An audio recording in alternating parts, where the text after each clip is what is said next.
अस्सलाम वालेकुम एवरीवन। आज हम प्लेटो से स्टार्ट करेंगे। हम सिलेबस की डाइसेक्शन कर चुके हैं।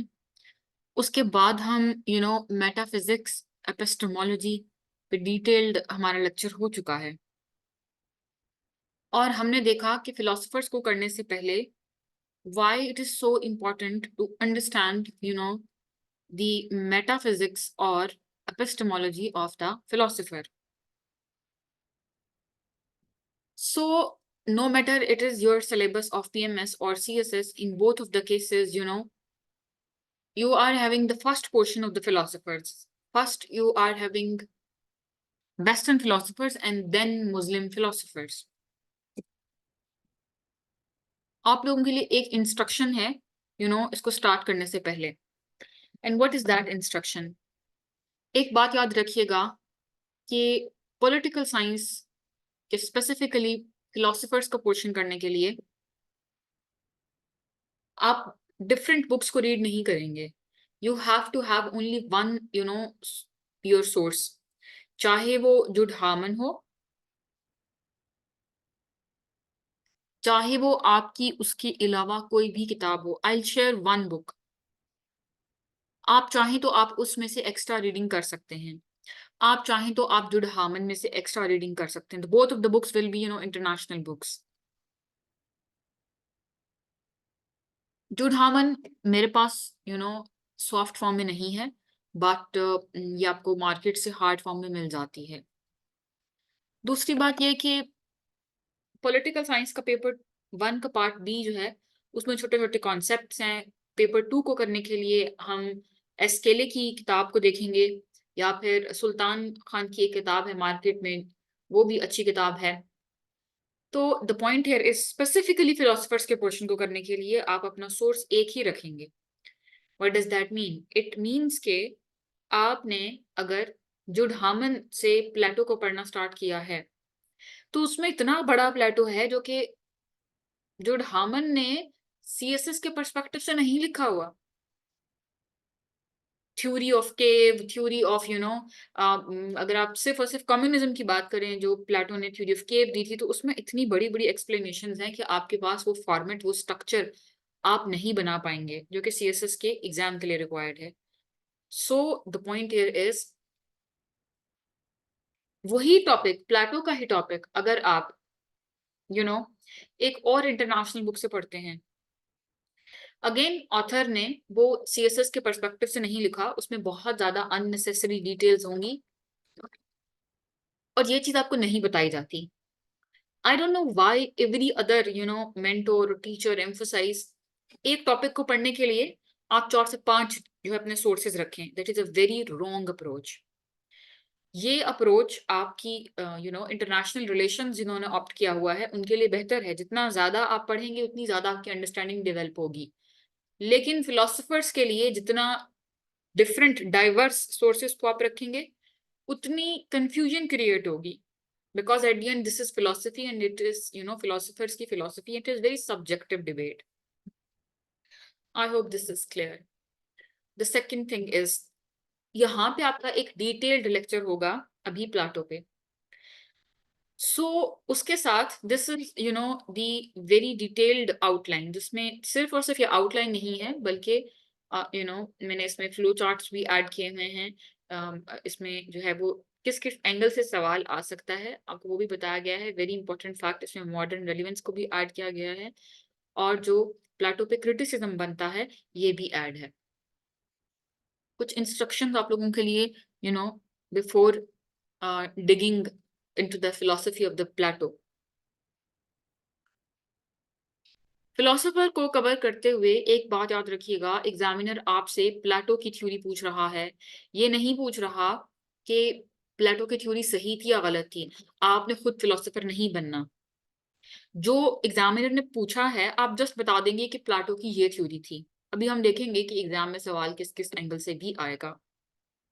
लेकिन लेट्स से प्लेटो की थ्योरी ऑफ जस्टिस है, जो कि बहुत एक डिफरेंट डिबेट है एज कंपेयर टू वो जस्टिस जो कि आज के कंटेम्प्रेरी सिनारियो में, या फिर आपके माइंड में कॉन्सेप्ट है जस्टिस का। प्लेटो का जस्टिस इसे टोटली डिफरेंट है। एग्जामिनर आपसे आपका पर्सपेक्टिव नहीं पूछ रहा, कि मुझे बताएं कि व्हाट इज योर पर्सपेक्टिव, या वो आपसे ये नहीं पूछ रहा कि प्लेटो की थ्योरी ऑफ जस्टिस क्या सही थी या गलत थी, प्लेटो ने जो फिलोसोफर किंग का कॉन्सेप्ट दिया था वो सही था या गलत था। वो आपसे सिंपली उसकी थ्योरी पूछ रहा है। आप गौर से इस बात को समझ लें, हर फिलोसोफर अपनी अपनी थ्योरी देगा, और एक फिलोसोफर के बाद जब दूसरा फिलोसोफर आएगा तो समटाइम्स वो पहले वाले फिलोसोफर से अग्री करेगा उसकी दी हुई थ्योरी से, और समटाइम डिसएग्री करेगा। I hope you guys are getting my point. आपने खुद फिलोसोफर नहीं बनना, मैंने एक यहाँ पे आप लोगों को इंस्ट्रक्शन दी है। The second instruction is, philosophers के पोर्शन में फिलोसोफर्स को ही आप कोट कर सकते हैं। ये नहीं कि आप फिलोसोफर्स के पोर्शन में बीबीसी को जाके कोट कर दें, आप फिलोसोफर्स के पोर्शन में मुझे जाके कोट कर दें। फिलोसोफर्स के पोर्शन में सवाल जो आपके पास आएगा उसमें आप डिफरेंट अदर फिलोसोफर्स को कोट कर सकते हैं। लेट से आप जस्टिस की डेफिनेशन लिखना चाहते हैं या स्टेट की डेफिनेशन लिखना चाहते हैं, तो आप वो स्टेट की डेफिनेशन जो कि अरिस्टोटल ने दी अब वो बता सकते हैं, जो हॉब्स ने दी वो बता सकते हैं। लेकिन जो मैं कहती हूँ कि स्टेट जेनेरिक कॉन्सेप्ट है, या फिर एक जो है वो आपको ऑथर या बीबीसी बता रही है लेट से कि भाई ये स्टेट है, आप वो नहीं बताएंगे। फिलोसोफर्स के पोर्शन में सिर्फ फिलोसोफर्स को ही कोट करेंगे। मल्टीपल फिलोसोफर्स को कोट कर सकते हैं कोटेशंस ऐड करने के लिए भी। सेकेंड इंस्ट्रक्शन, तो एक इंस्ट्रक्शन मैंने आपको बताई है, खुद फिलोसोफर नहीं बनना। जो एग्जामिनर आपसे पूछ रहा है आप जस्ट वो बताएंगे कि this is what Plato said. बात समझ में आ गई? वो सही है या गलत है, आपका माइंड इसको एक्सेप्ट कर रहा है या नहीं कर रहा, उससे गुरेज करिएगा।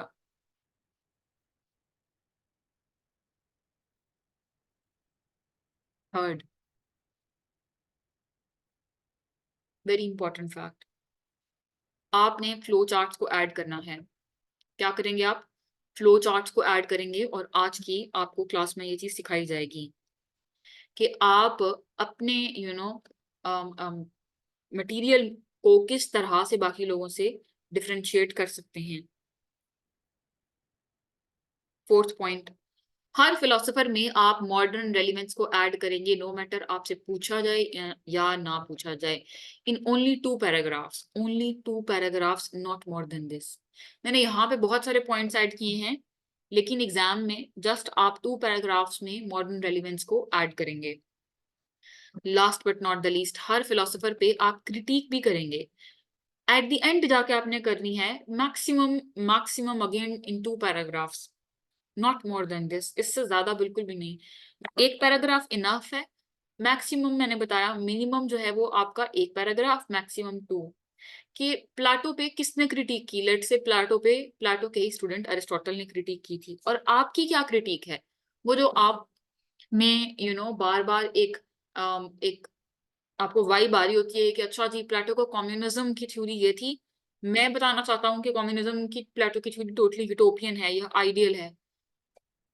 आपका सवाल, सॉरी, आपका सवाल 80% जो एग्जामिनर ने पूछा है आपसे, और जो असल में प्लेटो की या उस फिलोसोफर की थ्योरी होगी, सिर्फ उसी पे यू नो रिवॉल्व करेगा। 20% जो होगा वो आपकी क्या होगी, मॉडर्न रेलिवेंस, और जो आपकी क्रिटिक है वो होगी। और उस क्रिटिक में आप अपना पॉइंट ऑफ व्यू दे सकते हैं कि हाँ जी प्लेटो की ये वाली जो चीजें हैं वो सही नहीं है। तो ये इंस्ट्रक्शंस आप लोगों के लिए बहुत जरूरी थी। I repeat, first of all यहाँ पे हमने जो 5 पॉइंट्स डिस्कस किए इनको मैं वापस बता रही हूँ। नंबर 1, फिलोसोफर्स में आप फिलोसोफर की ही थ्योरी बताएंगे, अपनी थ्योरी देने की कोशिश नहीं करेंगे, खुद फिलोसोफर नहीं बनेंगे। ठीक। सेकेंड थिंग इज, फिलोसोफर्स के पोर्शन में आप सिर्फ और सिर्फ फिलोसोफर्स को ही कोट कर सकते हैं। थर्ड थिंग हियर इज, आपने फ्लो चार्ट्स को ऐड करना है अपने क्वेश्चन में। ठीक, फ्लो चार्ट्स को अपने क्वेश्चन में ऐड करना है, और वो आपको अभी सिखाया जाएगा। Fourth thing is, modern relevance का जो पोर्शन है आप वो ऐड करेंगे, और नंबर 5th पोर्शन क्रिटिसिज्म आप देंगे। मसलन हम अभी देखेंगे कि मॉडर्न रेलिवेंस में प्लेटो आज भी किस तरह से रेलिवेंट है, प्लेटो किस तरह से फर्स्ट फेमिनिस्ट था, किस तरह से प्लेटो फर्स्ट थिंकर था जिसने कम्युनिज्म का कॉन्सेप्ट दिया। किस तरह से प्लेटो वो फर्स्ट फिलोसोफर था या फर्स्ट थिंकर था जिसने पॉलिटिक्स को डिस्कस किया और जिसने पहली दफा एग्जाम्स का कॉन्सेप्ट अराइज करा। आप कहेंगे कि अच्छा ठीक है, तो वो प्लेटो था भाई जिसने पहली दफा एग्जाम्स का कॉन्सेप्ट जो दुनिया में लेकर आया था, जिसकी वजह से आप भी इतनी मुश्किल में पड़े हुए हैं और एग्जाम की प्रिपरेशन कर रहे हैं। तो ये पहला कॉन्सेप्ट प्लेटो लेकर आया। तो उसके बाद हम उस पर क्रिटिक करेंगे और क्रिटिक में आप बताएंगे कि अरिस्टोटल की क्या क्रिटिक है प्लेटो की थ्योरी पे। उसके अलावा यू नो प्लेटो की थ्योरी में वो कौन से ऐसे पॉइंट्स हैं जो कि एप्लीकेबल नहीं है, ठीक है, रियल वर्ल्ड में, और आपकी उससे इख्तिलाफ राय है। उसके बाद आप उसे कंक्लूड करेंगे। लेट मी नो, मेरा सवाल है अभी आप लोगों से, ऐसा स्टूडेंट जिसने फ्लो चार्ट्स ऐड किए होंगे, ऐसा स्टूडेंट जिसने मॉडर्न रेलिवेंस को ऐड किया होगा, और ऐसा स्टूडेंट जिसने उस फिलोसफर पे क्रिटिक भी की होगी। हाउ इट इज पॉसिबल कि उसके 70+ मार्क्स ना आए? ये मैंने मिनिमम बताए हैं, जस्ट मिनिमम। क्योंकि आपके साथ जो लोग होंगे वो लेट से एक किताब से पढ़ के चले जाएंगे। हो सकता है कि वो वर्ल्ड टाइम्स की किताब से या किसी भी किताब से पढ़ के चले जा गए हैं, या जुड हामन की किताब से ही उन्होंने पढ़ा है। जुड हामन में तो ये नहीं बताया हुआ कि प्लाटो पे सवाल इस तरह से आए तो आपने फ्लो चार्ट्स कैसे ऐड करने हैं। जुड हामन क्या किसी भी किताब में ये नहीं बताया गया कि आपने मॉडर्न रेलिवेंस ऐड करनी है। इवन कि किसी भी किताब में ये चीज नहीं बताई गई कि आपने उस फिलोसफर पे क्रिटिक भी करनी है एंड देन आपने उसको कंक्लूड करना है। तो द पॉइंट हियर इज, आपने बहुत ज्यादा नहीं पढ़ना। बहुत ज्यादा पढ़ाई करेंगे तो आपको एग्जाम हॉल में बैठ के पता नहीं चलेगा कि हमने इसमें लिखना क्या है। जब आप बहुत ज्यादा एक टॉपिक पे पीएचडी करने की कोशिश करते हैं तो आप पूरे सिलेबस को नहीं कवर कर पाएंगे और eight the and exam hall में बैठ के आपको चीजें याद भी नहीं रहेंगी। उसके बाद प्लेटो की जहां तक बात है तो मैं आप लोगों को कुछ क्वेश्चंस अभी बता रही हूँ, इसको नोट डाउन कर लें। सवाल इस पे इस डायमेंशन में आ सकता है। Number 1, plateaus theory of justice. Number 2, plateaus ideal state. Number 3, plateaus philosopher king. Number 4, plateaus Republic. सवाल जैसे भी आए, ये बहुत important point I am raising here, सवाल जैसे भी आए आपका कंटेंट मोर और लेस सेम ही रहेगा। कुछ स्टूडेंट्स कहते हैं कि प्लेटो पे 5 लेक्चर्स होने चाहिए, कुछ स्टूडेंट कहते हैं कि प्लेटो पे 4 लेक्चर्स होने चाहिए। मैं बार बार लोगों को ये बात बता रही हूँ कि जितना मटेरियल आपके सीएसएस के पर्सपेक्टिव से अलाउ है आपको रीड करना, सिर्फ उतनी उतनी आप रीडिंग्स करें। बहुत ज्यादा भी नहीं आपने रीडिंग्स करनी, और डिफरेंट बुक्स से नहीं रीडिंग करनी स्पेसिफिकली फिलोसफर्स के पोर्शन के लिए। जो भी किताब आपको समझ में आती है आप उससे किसी एक किताब से रीडिंग करेंगे, स्विच नहीं करेंगे बुक्स। ठीक। द सेकेंड थिंग इज कि आपने अपने शॉर्ट आउटलाइन बनानी है, और आपकी आउटलाइन ही होनी चाहिए वो, उसमें बहुत ज्यादा अंग्रेजी लिखने की कोशिश ना करें, सिर्फ हेडिंग्स देंगे आप। बाकी कॉन्सेप्ट आपके माइंड में होना चाहिए, ये बहुत जरूरी है। सो अभी मैंने आपको सवाल बता दिया कि कि इस पे सवाल कौन कौन से आ सकते हैं।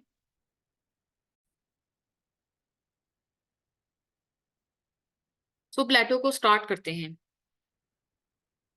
One last but not the least instruction for all of you here.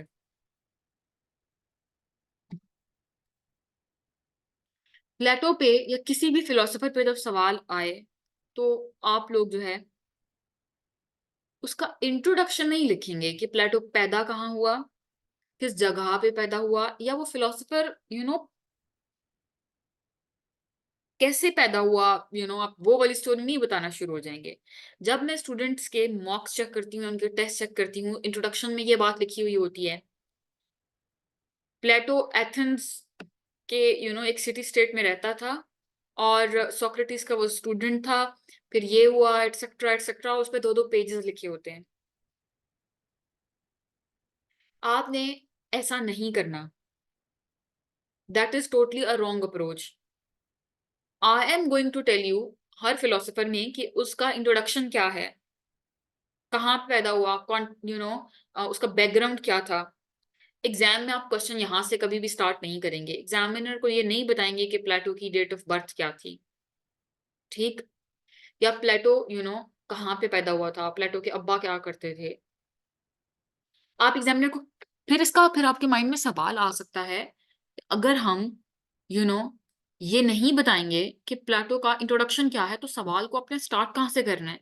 You know आप कहाँ से अपने क्वेश्चन का स्टार्ट लेंगे। तो आप हमेशा अपने क्वेश्चन का जो स्टार्ट है वो कॉन्टेक्स्ट से लेंगे। कॉन्टेक्स्ट का क्या मतलब है? Why Plato gave his theory of ideal state, क्यों दी उसने? Why Plato presented the theory of the philosopher king और द रिपब्लिक, रिपब्लिक उसकी किताब का नाम है। What were the factors that influenced Plato to give the theory of ideal state? वो कौन से फैक्टर्स थे? तो आपका सवाल हमेशा यहाँ से स्टार्ट होगा, कॉन्टेक्स्ट से सवाल स्टार्ट होगा। ये बहुत बहुत इंपॉर्टेंट इंस्ट्रक्शन है for all of you. You have to keep this in your mind, right? So let's start the introduction of Plato. ये जस्ट आपको समझाने के लिए है इंट्रोडक्शन। एग्जाम में आप इंट्रोडक्शन हरगिज नहीं लिखेंगे। सो इंट्रोडक्शन क्या है प्लेटो का? प्लेटो है जो एक एथेंस एक सिटी स्टेट थी, वहां पे पैदा हुआ। सिटी स्टेट एक ऐसी स्टेट हुआ करती थी जो एक ही स्टेट होती है। आप सब ने छोटी जो छोटी क्लासेस में, या फिर हो सकता है कि जब आप लोग छोटे हों तो आपने ये सुना हो कि सोक्रेटिस जो है वो प्लेटो का उस्ताद था, और सोक्रेटिस ने जहर का प्याला पिया। ये आप लोगों ने सुनी होगी, स्टोरी सुनी होगी मे बी। सो वो एक्चुअली में था क्या, ये स्टोरी है क्या? प्लेटो एथेंस एक सिटी स्टेट में रहा करता था। उससे पहले अभी ऑब्वियसली जो प्रॉपर स्टेट का कॉन्सेप्ट है वो नहीं आया था, वो बाद में आया। सिटी स्टेट एक ऐसी स्टेट थी जहां पे क्या थी, डायरेक्ट डेमोक्रेसी थी। I am just writing D.D। City state में डायरेक्ट डेमोक्रेसी होती थी। डायरेक्ट डेमोक्रेसी एक ऐसी डेमोक्रेसी होती है जिसमें आपका कोई रिप्रेजेंटेटिव नहीं होता, कोई रूलर नहीं होता। तमाम लोग मिलकर बैठते हैं और वो एक डिसीजन ले लेते हैं। आज के कंटेम्प्रेरी सिनारियो में कौन सी डेमोक्रेसी एग्जिस्ट कर रही है या प्रिवेल कर रही है दुनिया में? That is, let me know, that is obviously indirect democracy, क्योंकि आप अपने रिप्रेजेंटेटिव्स को चूज करते हैं जो कि अवाम के नुमाइंदे हैं, उनको क्या कहते हैं? रिप्रेजेंटेटिव्स। लेकिन प्लेटो के टाइम पीरियड पे एथेंस में जहां पे वो पैदा हुआ, जो कि एक सिटी स्टेट थी, डायरेक्ट डेमोक्रेसी प्रिवेल करती थी। कोई रूलर नहीं होता था, everyone is ruler. It means that लोग इकट्ठे होंगे, जो डिसीजन उन्होंने लेना होगा वो अपने कंसेंसस से ले लेंगे, दैट्स इट। कोई आपका पीएम, प्रेसिडेंट, रूलर या फिर रिप्रेजेंटेटिव्स नहीं होंगे। प्लेटो का जो उस्ताद था सोक्रेटिस, ये एंटाई डायरेक्ट डेमोक्रेसी था, एंटाई रिलीजन था। वो कहता था कि स्टेट के जो अफेयर्स हैं और रिलीजन, इन दोनों को अलग अलग होना चाहिए। There has to be a divorce between state affairs and the religion. ये वेस्ट में बहुत कॉमन कॉन्सेप्ट है।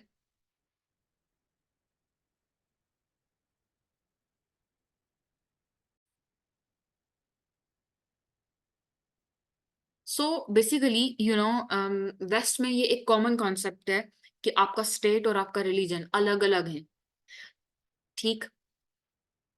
मसलन एक इंसान का क्या रिलीजन है, वो उसका एक पर्सनल मैटर है। इन वेस्ट ये कॉन्सेप्ट आज भी प्रिवेल करता है। सो सोक्रेटिस कोई गलत बात तो नहीं कह रहा था ऑब्वियसली। अकॉर्डिंग टू सोक्रेटिस के स्टेट के जो अफेयर्स हैं कि आपने रियासत को किस तरह से चलाना है, उसको और रिलीजन को दोनों को अलग अलग होना चाहिए। इस बात पे, और वो एंटी डायरेक्ट डेमोक्रेसी था।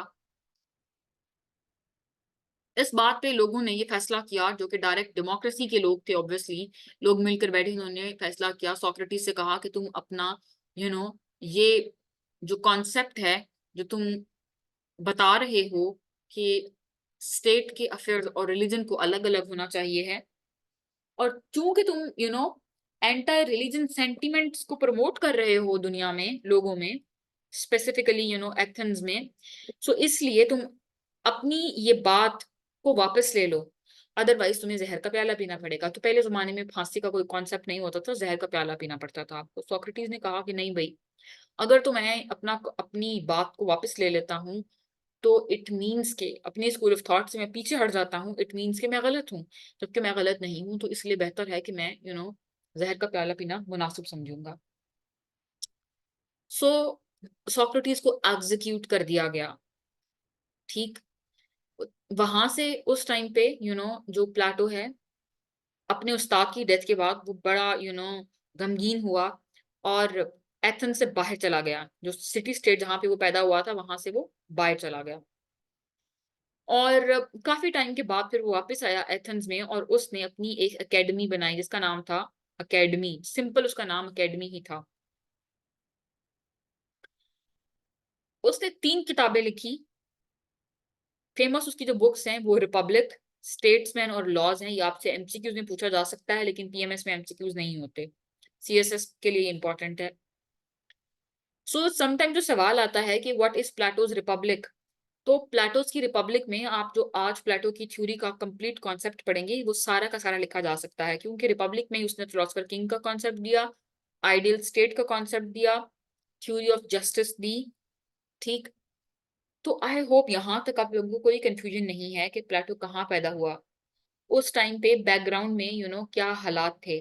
लेकिन एग्जाम में आपको ये लिखने की जरूरत नहीं है, that is just for your understanding. I hope this is clear. उसके बाद मैंने आपको कहा था कि इंट्रोडक्शन, यू नो जब आप अपना स्टार्ट करेंगे, उसके बाद आप बताएंगे कि फिलोसफर की मेटाफिजिक्स क्या है और उसकी एपिस्टेमोलॉजी क्या है। तो क्या आप लोग इस बात से अग्री करेंगे after taking your first lecture, जो कि डिटेल में हमने डिस्कस किया था, मेटाफिजिक्स जो है वो प्लेटो की क्या है और प्लेटो की एपिस्टेमोलॉजी क्या है। अगर आपने सवाल इस इंट्रोडक्शन से स्टार्ट नहीं करना, तो यू गाइस कैन आस्क कि मैडम फिर सवाल कहाँ से स्टार्ट करेंगे। तो सवाल प्लेटो के कॉन्टेक्स्ट से स्टार्ट होगा, यानी कि जो आप इंट्रोडक्शन स्टार्ट करेंगे, वो इंट्रोडक्शन कॉन्टेक्स्ट से होगा। और कॉन्टेक्स्ट का क्या मतलब होता है कि why this particular philosopher dash dash, no matter it is Plato or Aristotle, और आगे जाके हम देखेंगे हॉब्स और लॉक और रोसो और Karl Marx, why they gave their theories. In other words, what factors influenced Plato to give his theory of the ideal state or theory of justice or republic or philosopher king? बात समझ में आ रही है? कौन से factors थे जिसकी वजह से प्लाटो ने अपनी थ्योरी ऑफ आइडियल स्टेट और थ्योरी ऑफ रिपब्लिक और फिलोसफर किंग दी? सिर्फ 2 फैक्टर्स थे। पेपर में आप इसके लिए एक फ्लो चार्ट काइंड ऑफ भी बना सकते हैं। सिर्फ और सिर्फ 2 फैक्टर्स थे। नंबर 1, उसके उस्ताद को एग्जीक्यूट कर दिया गया था at the hands of Athenian government, जहां पे क्या चीज प्रिवेल करती थी, डायरेक्ट डेमोक्रेसी प्रिवेल करती थी। Second thing, but before second thing, simple अल्फाज में, चूंकि उसके उस्ताद को एग्जीक्यूट कर दिया गया था, उसके उसके उस्ताद को equality, just because of this reason कि उसकी opinion, difference of opinion exist करता था, सोक्रेटिस को एग्जीक्यूट कर दिया गया। तो उसने उन सेंटिमेंट्स की वजह से, क्योंकि उसका उस्ताद मारा गया, गौर से बात सुनिएगा, प्लाटो ने उन सेंटिमेंट्स की वजह से कि उसके उस्ताद को इक्वालिटी नहीं दी गई, उसने अपनी थ्योरी ऑफ आइडियल स्टेट दी, या फिर अपनी थ्योरी ऑफ जस्टिस दी, just because of this reason. Number second,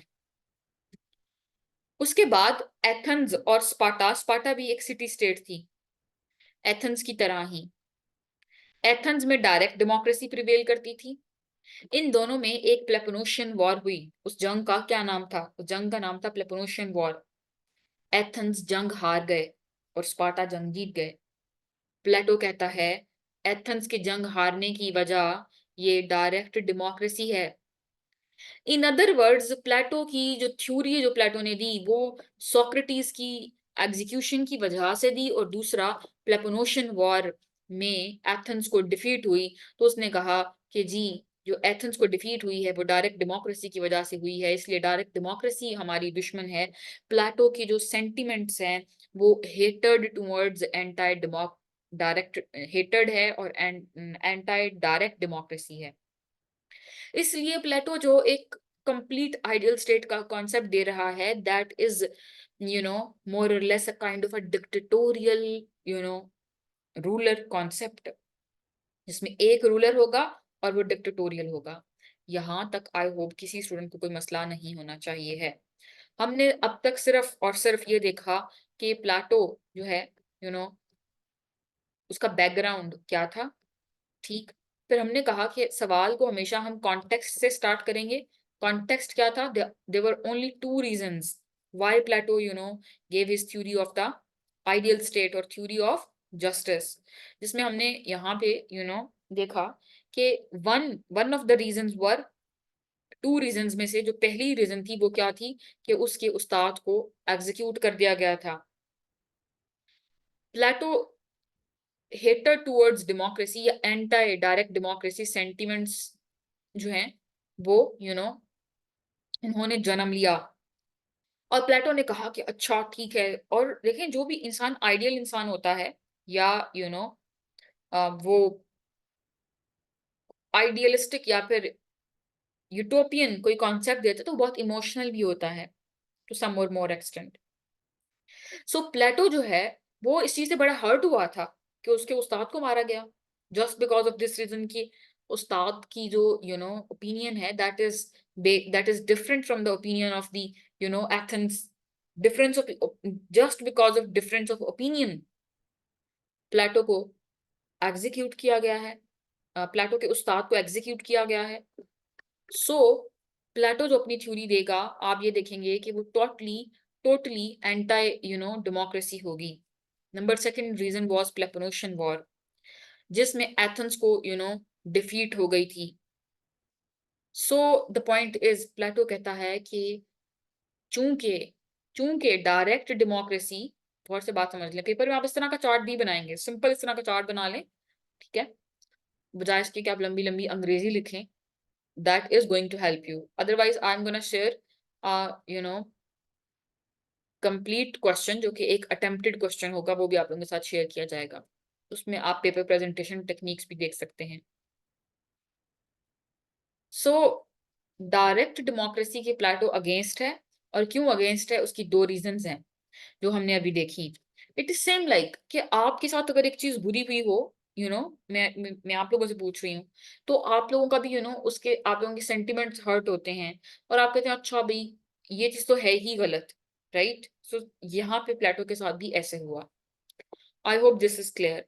तो प्लेटो जो है वो अपनी थ्योरी ऑफ जस्टिस देता है और उसको जो है वो अभी हम देखते हैं।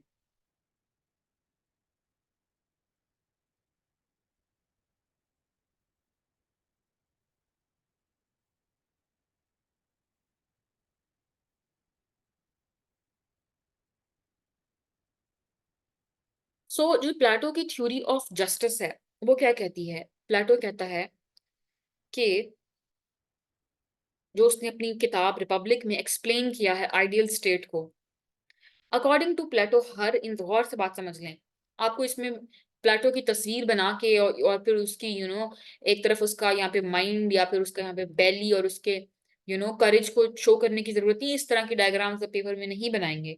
आई हैव सीन के so many people who are teaching political science, what they are doing कि वो प्लेटो की बाकायदा तौर पे तस्वीर बना के साथ में उन्होंने यहाँ पे उसका माइंड बनाया होता है ऊपर, ठीक है, और यहाँ पे जो है वो उसका बेली बनाया होता है, और ठीक है, और यहाँ पे जो उसके इमोशंस हैं वो बताए हुए होते हैं कि भाई यहाँ पे उसका करेज है। ऐसा नहीं करना पेपर में। You can just make a simple flow chart instead of picture of the Plato. तो प्लेटो ने कहा कि थ्योरी ऑफ जस्टिस जो उसने दी और जो आइडियल स्टेट का कॉन्सेप्ट दिया अपनी किताब में रिपब्लिक में, वो क्या है? प्लेटो कहता है कि हर इंसान में, आप सिंपल इस तरह का चार्ट बनाएं 1 2 3, हर इंसान में according to Plato you know 3 elements पाए जाते हैं। नंबर 1 लस्ट, नंबर 2 करेज और नंबर 3 विजडम। हर इंसान में ये तीनों ह्यूमन इंस्टिंक्ट्स होती हैं, लेकिन इनमें से कोई एक डोमिनेंट होती है।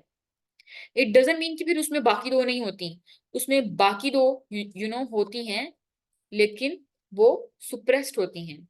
डोमिनेंट सिर्फ एक होती है। What does that mean? मसलन मैं कहती हूँ कि क्लास में यू नो हसन जो हैं, या फिर मैं कहती हूँ कि क्लास में जो जवेरियां हैं उनमें विजडम का एलिमेंट, अभी आपकी क्लास कहेगी लेट से कि जी पूरी क्लास ही यू नो हम में सब में विजडम ही पाया जाता है, बट नहीं पाया जाता सब में ना। ठीक। सो प्लेटो ने कहा, ये प्लेटो कह रहा है, अब आपने इस चीज से परेशान नहीं होना, बिकॉज मैंने आपको स्टार्ट में इंस्ट्रक्शन दी थी। प्लेटो जो कह रहा है आपने जस्ट उस पर स्टिक रहना है, गलत है सही है वो हम बाद में देखेंगे, that is another debate. So first thing here is कि अकॉर्डिंग टू प्लेटो हर इंसान में 3 तरह की इंस्टिंक्ट्स हैं, 3 एलिमेंट्स हैं, एक लस्ट है, एक करेज है और एक विजडम है। लेकिन हर इंसान में इन तीनों में से एक डोमिनेंट है और बाकी दो सुप्रेस्ड हुई हुई है। So what I was telling you guys, let's say कि जवेरिया में जो है वो करेज डोमिनेट करता है एज कंपेयर टू विजडम, जो कि हसन है उनमें विजडम पाया जाता है। इट मीन्स कि हसन में अगर विजडम है तो हसन का करेज और हसन की लस्ट वो बहुत थोड़े एलिमेंट, उसकी जो परसेंटेज होगी बहुत थोड़ी होगी, और डोमिनेंट जो चीज हसन की पर्सनालिटी को कर रही होगी वो विजडम होगा। जवेरिया में करेज है अगर, तो इट मीन्स कि जवेरिया की जो विजडम है वो एज कंपेयर टू इट्स हर करेज जो है वो क्या होगी, कम होगी, और जो उनकी लस्ट है वो कम होगी। जो सबसे ज्यादा एलिमेंट डोमिनेट करेगा जवेरिया में वो करेज होगा। गौर से बात को समझ लें, अकॉर्डिंग टू प्लेटो हर इंसान में 3 इंस्टिंक्ट पाई जाती हैं, लेकिन एक इंस्टिंक्ट डोमिनेट करती है। ठीक। अच्छा, तो फिर इस बात का क्या मतलब हुआ? इट मीन्स अकॉर्डिंग टू प्लेटो हर वो इंसान जिसमें लस्ट का एलिमेंट डोमिनेट करता है वो लोग आर्टिसन बनेंगे, यानी कि वो होंगे, आप कह लें कि मजदूर तबका होगा, लेबर क्लास होगी वो लोग जिनमें करेज डोमिनेट करेगा, यू नो वो लोग सोल्जर्स होंगे, मिलिट्री क्लास होगी। और वो लोग जिनमें विजडम प्रीवेल करेगा, डोमिनेंट होगा, वो लोग रूलर्स होंगे, वो रियासत को चलाएंगे। अब आपका सवाल हो सकता है कि miss how come I no कि मेरे में या मेरे दोस्त में कौन सी एलिमेंट डोमिनेट कर रही है? Valid question, right? आपके माइंड में आ सकता है कि हमें कैसे पता चलेगा कि भाई हमारे अंदर यू नो लस्ट डोमिनेट करती है, करेज डोमिनेट करती है या विजडम डोमिनेट करती है? ऑल्दो तीनों ही एलिमेंट्स हर इंसान में पाए जाते हैं, लेकिन कोई एक डोमिनेट कर रहा होता है। उसके लिए प्लेटो एक थ्योरी देता है, theory of education. So you know मेरा सवाल है अभी आप लोगों से, प्लेटो की आइडियल स्टेट में कितनी क्लासेस के लोग होंगे, कितनी तरह के लोग होंगे? सिंपली 3 तरह के। कौन कौन से? Number 1 artisans, number 2 soldiers, number 3 rulers. 3 तरह के लोग होंगे। Again you can make another flow chart कि प्लेटो की जो जस्ट सिटी है या जो प्लेटो की जस्ट स्टेट जो है, प्लेटो की जो आइडियल स्टेट है या आइडियल रियासत है, अगर आप वो देखें और किसी भी इंसान की आप ह्यूमन सोल देखें, तो जस्ट ह्यूमन कौन होगा उस जस्ट सिटी में जिसमें 3 आप देखते हैं कि इंस्टिंक्ट्स, 3 एलिमेंट्स पाए जाते हैं। द वन इज एपिटाइट और डिजायर, जिन लोगों में लस्ट ज्यादा पाई जाती है। होते हैं ना बहुत सारे लोग जिनको मनी जो है वो अपील करती है, इन एनी फॉर्म उनको वेल्थ अपील कर रही होती है। कुछ लोग होते हैं जिनमें करेज पाया जाता है, ठीक है, स्पिरिट डोमिनेट करती है। तो वो लोग वो होते हैं जो कि टफ डिसीजंस ले सकते हैं और मेंटली भी स्ट्रांग लोग होते हैं, ठीक, और फिजिकली भी स्ट्रांग होते हैं, राइट। जैसा कि आपके सोल्जर्स, आपकी मिलिट्री क्लास। और लास्ट आपके पास कौन से हैं, रीजन, जिसमें रीजन प्रिवेल करती है। अगर हम इसको हायरार्किकल फॉर्म में लिखें तो अकॉर्डिंग टू प्लेटो इन तीनों में से सुपीरियर कौन है, जिसके पास रीजन है। और रीजन वाले लोग बहुत कम परसेंटेज में प्रिवेल करेंगे। सेकंड नंबर पे आपके पास आ जाती है करेज, और थर्ड पे आ जाती है वो लोग जो कहते हैं कि बस आप जिनमें एपिटाइट या फिर डिजायर प्रिवेल कर रही होती है। और वो लोग कौन से होते हैं, जो मजदूर तबका है। उसके बाद अगर हम बात करें जस्ट सिटी की, तो उसमें रूलिंग क्लास होगी। रूलिंग क्लास कौन सी होगी, जिसमें रीजन प्रिवेल करेगी, जो कि रूलर्स होंगे। करेज जिसमें प्रिवेल करेगी वो कौन लोग होंगे, वॉरियर क्लास, जो जंगजू होंगे और जो बहादुर होंगे। और वर्किंग क्लास, जो मजदूर तबका है, वो कौन होंगे, जिनमें एपेटाइट या फिर डिजायर डोमिनेट करेगी। This was the concept of Plato's theory of justice. ठीक, I hope there is no confusion left. तो आपका सवाल हो सकता है कि miss, how come I know, how come you know, let's say, कि in Hasan wisdom is prevailing and in Javeria courage is prevailing. आपको कैसे पता चलेगा।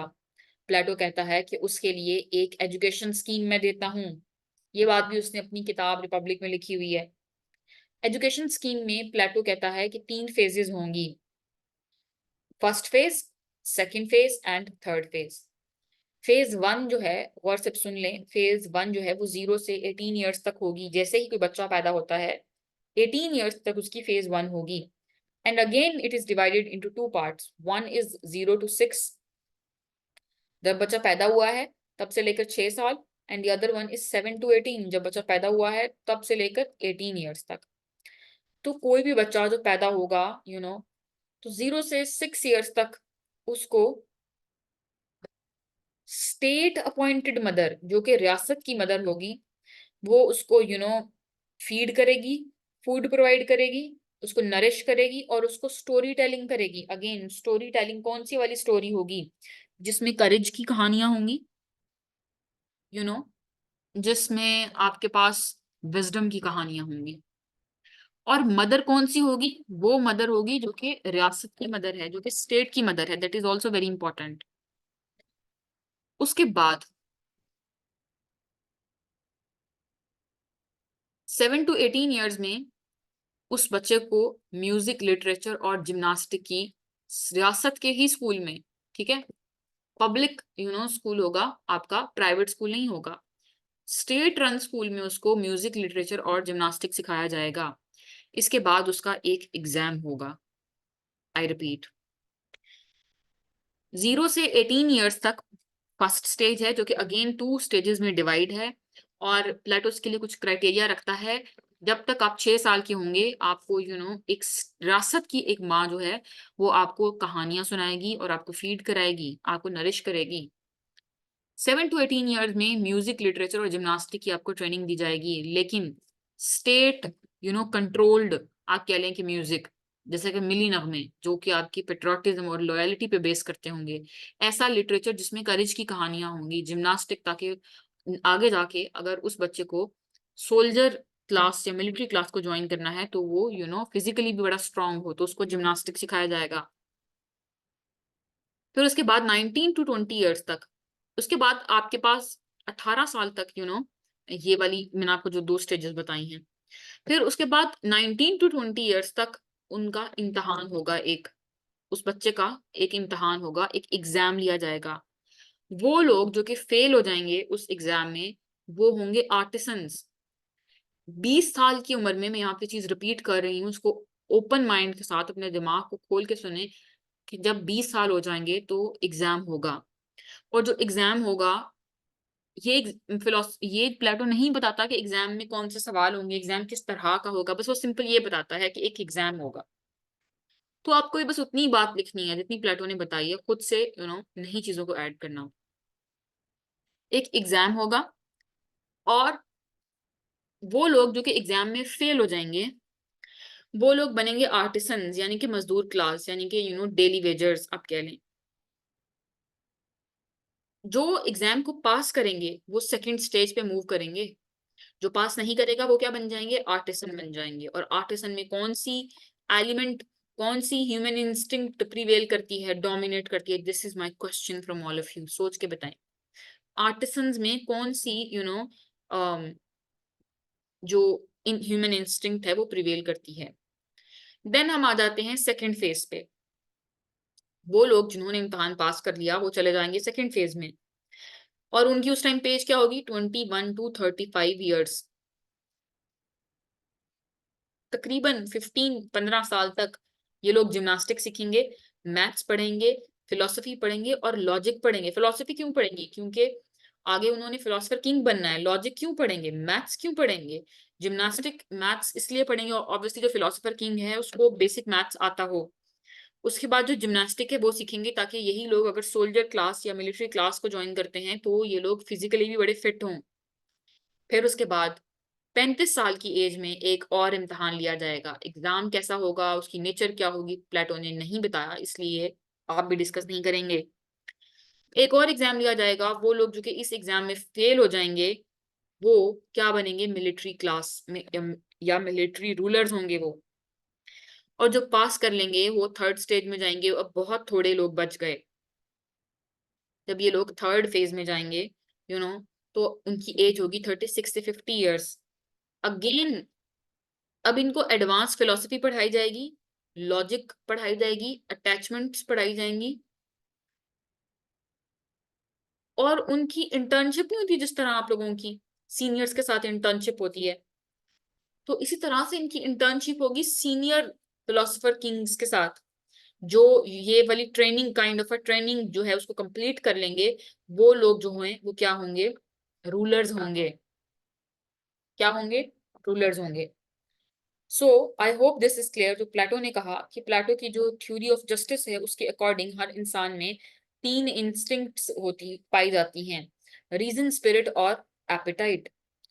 इन रीजन, स्पिरिट और या करेज और एपेटाइट में से कौन सी वाली ह्यूमन इंस्टिंक्ट डोमिनेट करेगी, वो बताने के लिए प्लेटो अपनी जो है वो एजुकेशन की स्कीम देता है, जिसमें आपने अगर पहला इम्तहान फेल कर दिया तो आप आर्टिसन बन जाएंगे, और जिन्होंने पास किया वो सेकंड फेज में जाएंगे। फिर सेकंड फेज के बाद अगेन जो है वो इम्तहान होगा, और 15 साल के बाद 35 ईयर्स की एज में अगेन अगर आपने इम्तहान पास कर लिया तो आप थर्ड फेज में जाएंगे, और अगर आप फेल कर गए तो आप मिलिट्री क्लास में चले जाएंगे, जो कि शो करता है कि आपने करेज डोमिनेट है। थर्ड फेज में जब आप गए तो आपने एडवांस फिलोसफी और लॉजिक पढ़ी, और आपकी इंटर्नशिप हुई, आपकी ट्रेनिंग्स हुई सीनियर रूलर्स के साथ, और जब आप ट्रेनिंग कंप्लीट कर लेंगे तो आप क्या बन जाएंगे, रूलर बन जाएंगे। यहाँ पे एक बात को माइंड में रखना बहुत जरूरी है कि ये जो पूरी एजुकेशन स्कीम है ये स्टेट कंट्रोल्ड है। इसको रियासत की कंट्रोल कर रही है, इस पूरे स्टेट के एजुकेशन सिस्टम को, जो प्लेटो की आइडियल स्टेट है उसको। इस प्लेटो की आइडियल स्टेट में ये हर इंसान पे कंपलसरी है कि वो इनरोल्ड हो एजुकेशन में।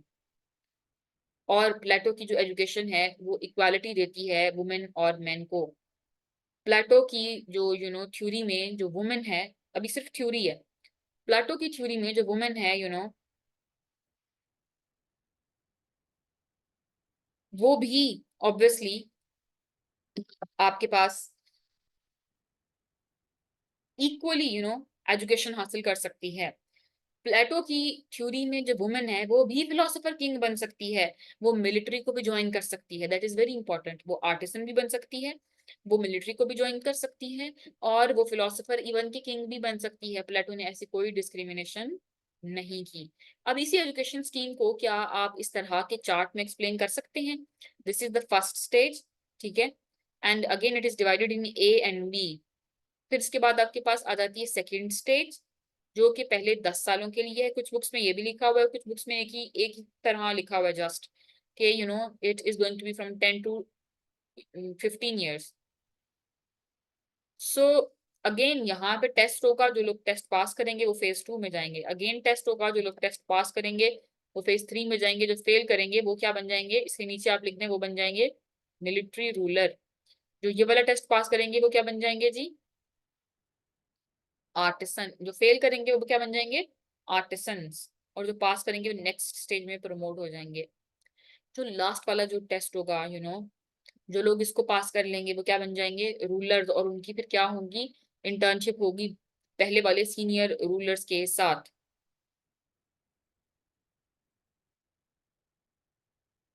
सो हम इसको यहीं से जो है वो इंशाल्लाह कल रिज्यूम करेंगे। आई होप आज के लिए आपका सिर्फ इतना कॉन्टेक्स्ट समझना बहुत इंपॉर्टेंट है। So try to absorb this very lecture and I am signing off for today. अल्लाह हाफिज।